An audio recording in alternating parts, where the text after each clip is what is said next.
Hello दोस्तों, मेरा नाम है जयप्रकाश और आप सुन रहे हैं रीडर्स जर्नी। आज हम जिस गाथा के बारे में चर्चा करेंगे उसका नाम है दुष्ट बुद्धि वाले व्यक्ति स्वयं ही अपने शत्रु हैं। वे अपने ही शत्रु बनकर घूमते रहते हैं और पापमय कर्म करते हैं। उन पापमय कर्मों का कड़वा फल मिलना सुनिश्चित है। दुष्ट व्यक्ति अपना शत्रु स्वयं है। सुप्रबुद्ध कौड़ी की कथा। राजगृह में सुप्रबुद्ध नामक एक कौड़ी रहता था। उदान ग्रंथ में उसकी कथा का विस्तृत ढंग से जिक्र आता है। एक दिन सुप्रबुद्ध धर्मसभा में एक किनारे बैठा हुआ धर्म प्रवचन सुन श्रोतापन्न को प्राप्त हो गया। उसका मन पुलकित हो उठा और वो शास्ता को अपनी सफलता के विषय में बताने के लिए चल पड़ा।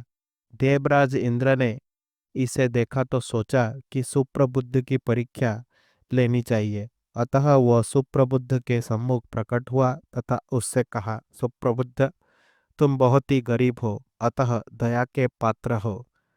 तुम सिर्फ इतना कह दो कि तुम तथागत के त्रिरत्न बुद्ध धर्म एवं संग में कोई श्रद्धा नहीं है, मैं तुम्हें धन से मालामाल कर दूंगा। सुप्रबुद्ध इस बात से खुश नहीं हुआ, वरन नाराज होते हुए कहा, अरे मूर्ख, निर्लज्ज, तुमने सोचा कैसे कि मैं दरिद्र, कृपण एवं दयापात्र हूँ।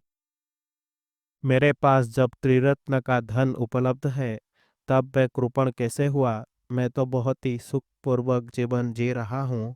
मेरे पास प्रचुर मात्रा में धन है, क्योंकि जिसके पास श्रद्धा, शील, पाप भीरुता, सूत्र, त्याग एवं प्रज्ञा का धन है, वो दरिद्र कैसे हुआ। उसका जीवन तो पूर्णतः सफल जीवन है। मेरे पास ये सातों अयोचित धन है। जिसके पास ये सात धन उपलब्ध हो उन्हें बुद्ध या प्रत्येक बुद्ध भी दरिद्र नहीं कह सकते। ये उत्तर सुन देवराज वहां से चला गया तथा शास्ता के पास जाकर बताया कि किस प्रकार उसने सुप्रबुद्ध की परीक्षा ली थी और किस प्रकार सुप्रबुद्ध परीक्षा में खरा उतरा। तब तथागत ने इंद्र को समझाया कि सुप्रबुद्ध जैसे उपासक की त्रिरत्न में श्रद्धा को डिगाना असंभव है। बाद में सुप्रबुद्ध भी शास्ता के पास पहुंचा और उसने अपनी सफलता की चर्चा की। वहां से जब वो लौट रहा था तो रास्ते में एक तरुण गो ने उसे टक्कर मार दी और उसका मृत्यु हो गई। भिक्षु ने शास्ता से सुप्रबुद्ध के मृत्यु का कारण पूछा। बुद्ध ने बताया कि वो गो वस्तुतः एक यक्षिणी थी जो अनेक जन्मों से चार पुरुषों को, जिनमें से सुप्रबुद्ध भी एक था, टक्कर मारकर मृत्यु के घाट पहुंचा दिया करती थी। वास्तव में एक पूर्व जन्म में वो यक्षिणी एक वेश्या थी और एक बार ये चार युवक उसके साथ मौज मस्ती करने जंगल गए। दिन भर उसके साथ मौज मस्ती किया और फिर संध्या होने पर सोचा कि क्यों ना इस वेश्या के सारे आभूषण छीन लिए जाएं तथा उसकी हत्या कर दी जाए।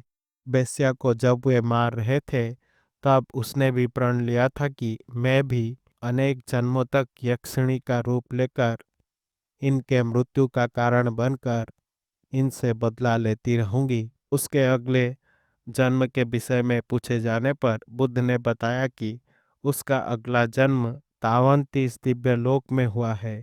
वो किसी कर्म के कारण कोढ़ी हुआ। इसका स्पष्टीकरण करते हुए बुद्ध ने बताया कि एक पूर्व जन्म में तगर सिखी प्रत्येक बुद्ध को देखकर उन पर थूकते हुए उसने कहा था, ये कौन कोढ़ी जा रहा है, और इसी कर्म के कारण नरक में पैदा हुआ और इस जन्म में कोढ़ी हुआ। आशा करता हूँ कि आपको ये गाथा अच्छी लगी होगी। अगर आपको मेरी वीडियो पसंद आई तो इसे लाइक करें और शेयर करें और ऐसे वीडियोस देखने के लिए मेरे चैनल को सब्सक्राइब करें।